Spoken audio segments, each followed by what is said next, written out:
Well, that happened. Thanks for being with us tonight. Let me remind you that what you just saw was a production of NBC News. We are MSNBC. We did not produce that event. We simulcast it here along with CNBC, but that was a strange replacement for what was otherwise supposed to be the second presidential debate of this general election season. Again, the reason we got here is because President Trump dropped out of the second debate. Vice President Joe Biden then scheduled a town hall on ABC News. That is ongoing. The president then was offered this hour of time on NBC, simulcast on MSNBC and CNBC, to do what amounted to a dueling town hall. We're not going to spend the whole hour tonight talking about this, but I do feel like, just to be responsible, I want to give you a little bit of summation. There was some news made, especially right at the top, under some sharp questioning from Savannah Guthrie. The president told us some stuff about his own COVID experience that is new.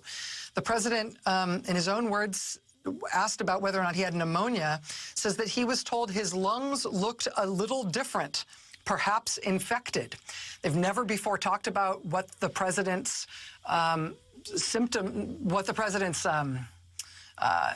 illness, how it was characterized. They've never been able to, describe his scans or describe what his test results were. The president tonight is saying he was told that his lungs looked a little different and were perhaps infected. Asked as a follow-up, infected with what? The president wouldn't say. The president did say that White House doctors would answer that question. The White House doctors have been unwilling to do anything of the sort under sharp questioning from the White House press corps. Under further questioning from Savannah Guthrie, the president also continues to refuse to say when his last negative test was before he tested positive late on the night of October 1st. Now, this is important because this tells us when the president was potentially infected, including whether or not the president potentially was infected when he stood on that debate stage with Joe Biden 2 nights before he tested positive. Now, the president said tonight that he didn't feel any symptoms during the debate. He didn't feel symptoms till after the debate. But this is fascinating. He would not say whether or not he actually took a debate. That was a requirement of the Commission on Presidential Debates, that both candidates had to be tested. It was, unfortunately, a requirement that was enforced through the honor system, assuming that that both of the presidential candidates could be trusted to do that. The president says he does not recall. He insisted that he doesn't remember whether or not he was tested on the day of the debate, which is crazy, given that he tested positive and was pretty significantly symptomatic 2 days later. It does seem like there is a very real possibility that the president was positive the day of the debate when he stood up there with no mask on, with his family with no mask on in the debate hall, and he debated Joe Biden for debate 1. The president also said, again, making further news, that he does not get tested every day, nor has he been tested every day over the course of the pandemic. Also, I think it is news tonight, faced with a direct question as to whether or not he supports herd immunity. This, forgive me, whack theory that quack doctors have been promoting, contrary to all infectious disease and public health expertise, that it's cool if everybody gets infected because somehow magically we'll protect the people who will actually get sick and will allow for untrammeled spread of the disease in the country, and somehow that will only matter to the extent that it conveys immunity, and people who aren't vulnerable to it will be the only ones who get sick, and we should just let it spread. The president has brought onto the coronavirus task force an advisor named Scott Atlas, who has promoted this idea. The Health and Human Services Secretary, Alex Azar, has also been meeting with proponents of this idea. The president was asked directly, do you support a herd immunity approach? And he would not answer. Which is going to sound alarms across the public health spectrum tonight. It's one thing for White House officials to be basically flirting with that idea, or talking about that concept as if it's something that they are in tune with or entertaining seriously. The president being asked about it directly and refusing to disavow the crazy herd immunity approach, which in the case of a viral pandemic anywhere in the world, and which most experts say would result in millions of American deaths. That's news tonight. In terms of other news tonight, the president did essentially cop to having more than $400 million in personal debts, which is an incredible national security risk for the country to have somebody in that much personal debt holding any form of sensitive position in the U.S. government. Obviously exposes them to leverage from the people to whom he owes money. The president essentially copped to that tonight and then tried to downplay it, saying that him owing more than $400 million in debt doesn't matter much. He called it a peanut because he said it's such a small proportion of his net worth. The president has never proven that, and in fact, there's pretty good financial evidence from the New York Times and other sources that that $400 million that he owes might potentially be ruinous to the president and potentially to his business, which is why it's such a security concern for the country that he owes that money. Specifically, though, in terms of the president making news there, he did tell Savannah Guthrie at one point that he will let her know to whom he owes all of this money, right?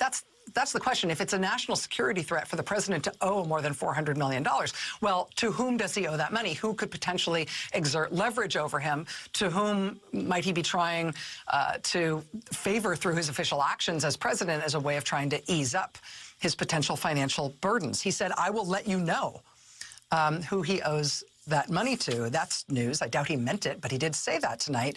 He also, when asked specifically whether he might owe those money to foreign sources or to a foreign bank, he said, probably. So that's news in terms of the president copping to owing more than $400 million, probably to a foreign source, and maybe he'll tell us what it is.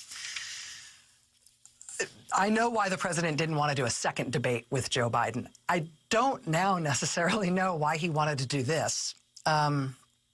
The news that I just gave you in terms of the admissions the president made there, all those things alone are not directions in which the president wants to be steering the national political discussion, 2.5 weeks from the election. But that's what he did. It did just feel like he got run down, run over by most of this, but not enough to stop him from telling a very long string of very potent lies, particularly on the issue of COVID. And we'll talk with some people to help us fact check these a little bit tonight, but I just want to get out here right at the outset. A lot of the things the president said tonight about COVID were not only lies, they were dangerous lies. In talking about himself, he said, I'm good with masks. I tell people to wear masks. That's a lie about his own behavior. The president, even very recently, has continued to ridicule his Democratic opponent, Joe Biden, for wearing a mask and to ridicule other people for wearing masks. He's told reporters at the White House to take off their masks. There's been multiple source reporting that he has told people inside the White House that they should take off their masks. So the president saying that he's good with masks just isn't true in terms of his own behavior. More insidiously, though, twice tonight, the president mischaracterized, I should be more blunt, lied about a CDC study. We sort of knew this was coming tonight because he lied about this study today at a rally in advance of tonight's town hall. We think this is something that he got off of Fox News Primetime, where one of their hosts also lied about this study and misstated its implications. This was a CDC study of people who were COVID positive. And it interviewed them, a small number of COVID-positive people, interviewed them about whether or not they had worn masks over the course of the pandemic. A Fox News host in recent days, the president today at this rally, and the president twice tonight at this town hall, perverted that entirely and said that the result of that study is that 85% of people who wear masks get COVID. Absolutely not true at all. And it may be that the president doesn't understand even basic science and the organization of studies, but talking to a small group of people who have COVID and asking them whether or not they wore masks at some point during the country's experience with the pandemic is in a completely different universe of facts from the president saying 85% of people who wear masks get COVID. He's essentially telling you that if you wear a mask, you are going to get COVID. It's not only fantastically wrong, it's fantastically dangerous when the science tells us that actually wearing masks is one of the main things that we can do as a country, as individual citizens, to slow the spread of the virus and to prevent ourselves from getting it. More importantly, to prevent ourselves from giving it to others. People like his embattled CDC director have been very clear about that. Dr. Fauci, of course, has been very clear about that. The CDC has been very clear about that, including since the president started mischaracterizing this study. The CDC tweeting out yesterday, quote, the interpretation that more mask wearers are getting infected compared to non-mask wearers is incorrect. It's just wildly irresponsible for the president to be telling that lie and telling it twice tonight on this town hall. He did it at his rally, so we knew it was coming, but he did it twice tonight. It is not true that 85% of people who wear masks get COVID. That is absolutely bunk. And coming from the president, it's potentially deadly bunk.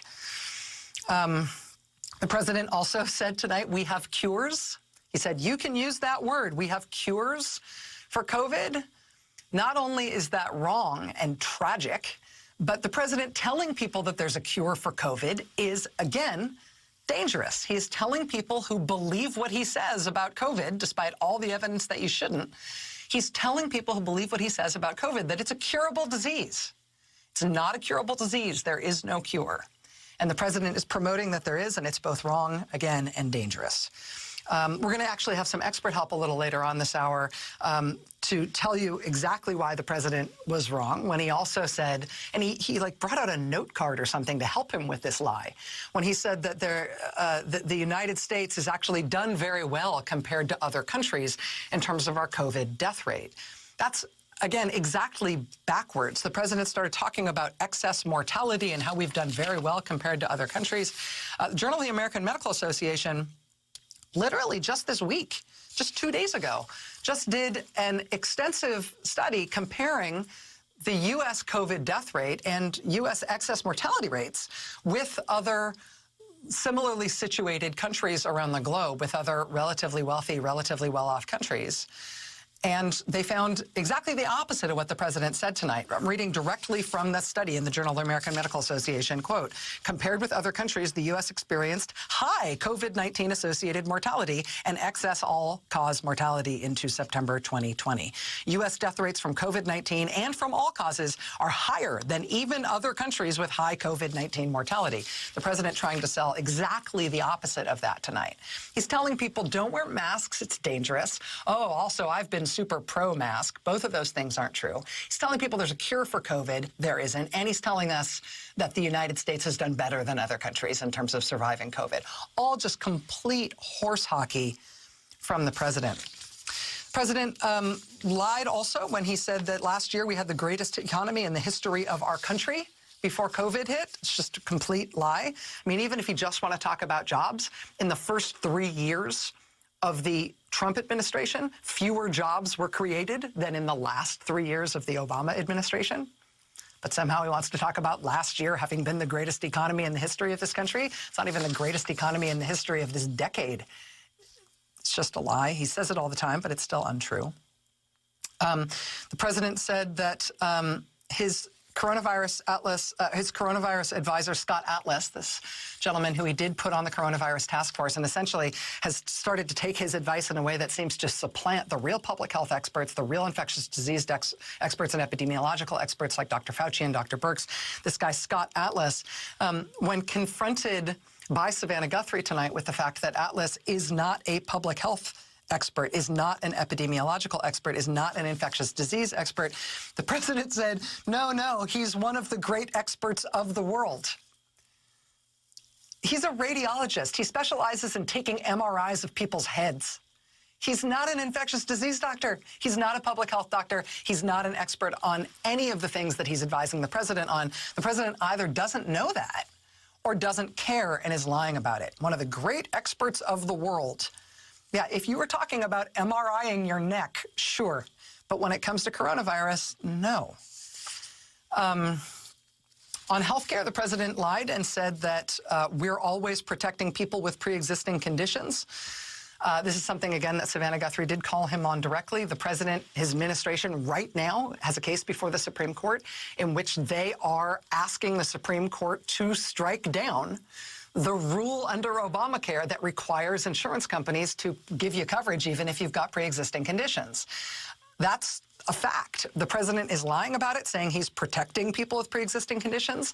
There is no replacement Republican health care plan that would supplant the pre-existing conditions protections under Obamacare with some other thing. There is no other Trump administration health care plan, despite the fact that he described that there will be.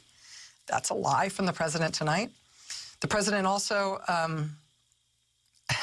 said, weirdly, at the very end of the town hall, that he's a great champion of DACA, of the Dreamers, literally telling somebody who was asking him about that program that he's very much in favor of it, and as you know, that he's going to save it. That is as if somebody else put it in danger.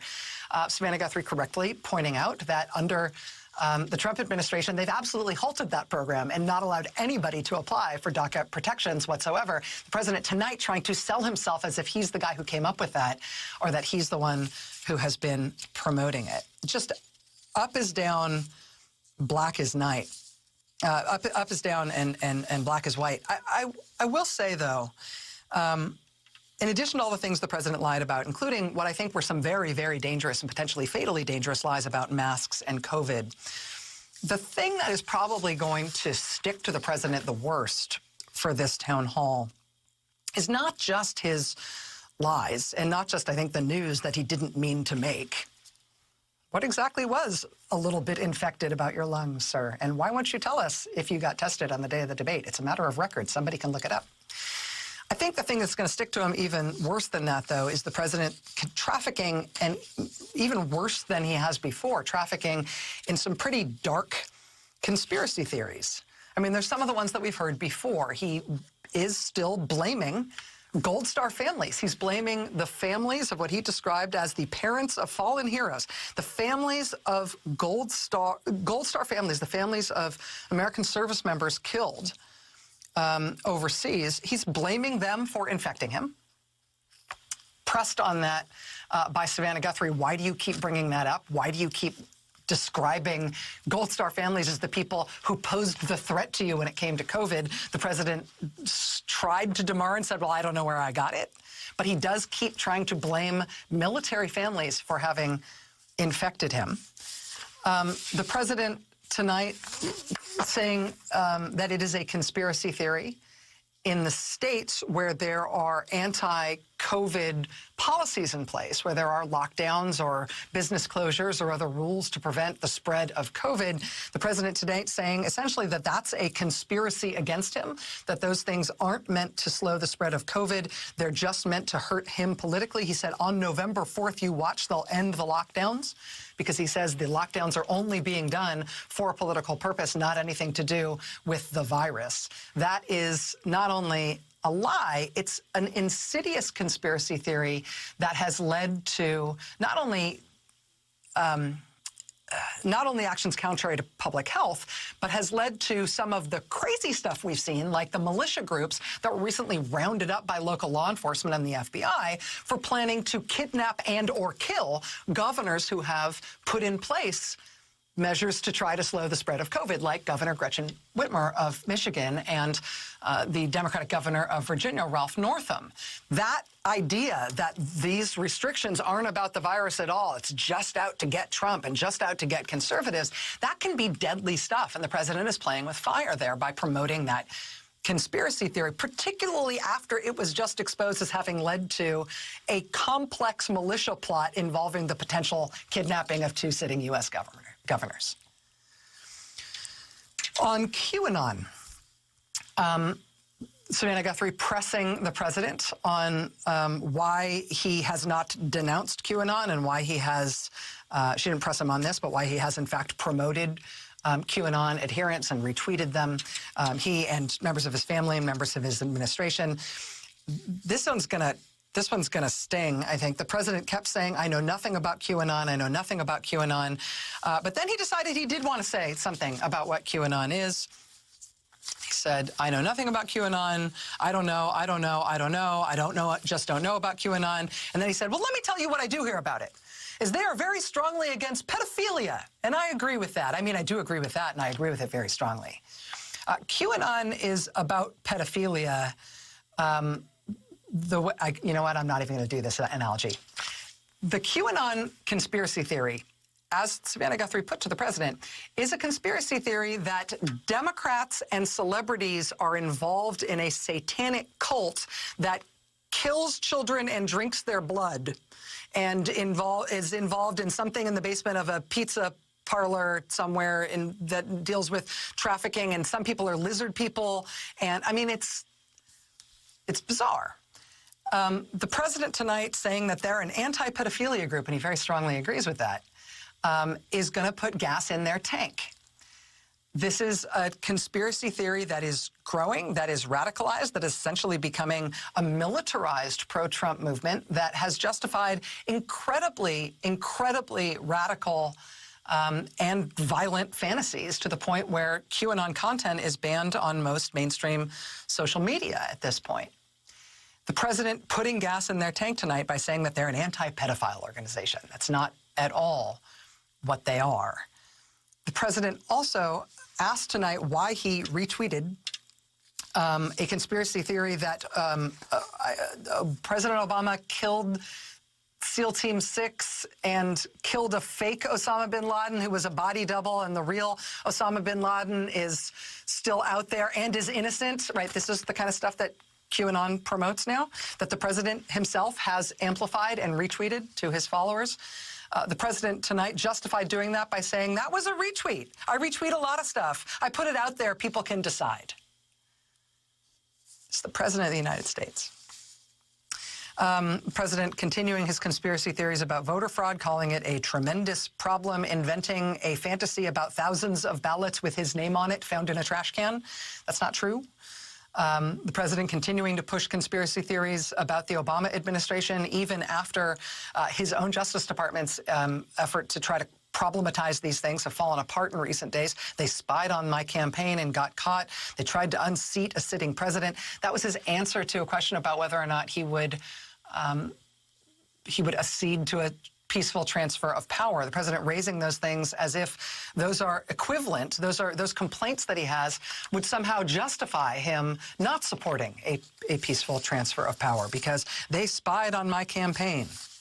When he says they spied on my campaign, what he's talking about is this supposed scandal about Russian government assets being surveilled by the intelligence community and the intelligence community accidentally picking up Trump campaign people in those intercepts because the Trump campaign was talking to so many Russian government officials. Bill Barr assigned a U.S. attorney in the state of Texas to look into that, to try to make it into some sort of crime, some sort of scandal that the intelligence community surveilling, rightfully, foreign government officials came across Trump campaign folks who were talking to them. That investigation, that so-called unmasking, spying on my campaign scandal, fell apart just this week. That U.S. attorney has now quit the job. His investigation of that has been wrapped up without charges and without any findings of substantive wrongdoing. This has been confirmed. It was first reported by the Washington Post. It's been confirmed by multiple news organizations now, including NBC News. But the president is still promoting that conspiracy theory, again, for a reason. He's promoting that disproven conspiracy theory to say that there's been something untoward about the way that he's been treated in office that would justify there not being a peaceful transfer of power to the next administration.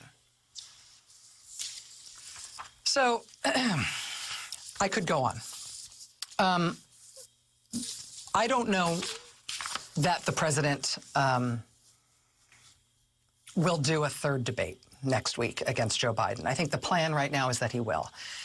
He did himself no favors in his first disastrous debate. He then pulled out of the debate that was supposed to be tonight and instead gave this shambolic performance full of not only lies, but dangerous lies, making news he didn't want to make and spreading conspiracy theories of the most vile and dangerous sort. Does that mean he goes back and does the debate next week so he can try to get away with those things with Joe Biden on the stage with him too? I don't know. That this is a weird time. This is a weird time to be covering